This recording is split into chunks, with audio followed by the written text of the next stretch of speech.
Hi friends, నేను మీ ప్రశాంత్ ఖత్తర్లో ఉంటాను. నేనైతే ఈరోజు ఎయిర్పోర్ట్స్ అయితే చూడడానికి వచ్చాను. ఇక్కడైతే 2 ఎయిర్పోర్ట్స్ ఉన్నాయి. ఓల్డ్ ఎయిర్పోర్ట్ ఒకటి, న్యూ ఎయిర్పోర్ట్ ఒకటి. ఓల్డ్ ఎయిర్పోర్ట్ ఏం చేశారంటే కార్గో చేశారనమాట. దాన్ని కార్గో చేశారు. న్యూ ఎయిర్పోర్ట్ అయితే ప్యాసింజర్స్ అయితే వెళ్తూ వస్తూ ఉన్నారు.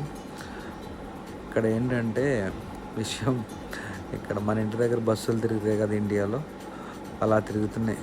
అంటే నిమిషానికి ఒకటి టేక్ ఆఫ్ అవుతుంది, నిమిషానికి ఒకటి రివెల్ అవుతుంది, వస్తూనే ఉంటున్నాయి, వెళ్తూనే ఉంటున్నాయి. అస్సలు గ్యాప్ అయితే లేదు. నాకు ఆ ఎయిర్పోర్ట్ దగ్గరికి అయితే వెళ్ళాను కానీ చెవులు జుయ్యం అంటూనే ఉన్నాయి నాన్ స్టాప్గా. అస్సలు గ్యాప్ అయితే లేదు. నాన్ స్టాప్గా వెళ్తూనే ఉంటున్నాయి, వస్తూనే ఉంటున్నాయి. ఇంకేంటి ఫ్రెండ్స్ చెప్పాలి, ఎలా ఉందో మీరు కామెంట్స్ చేయండి.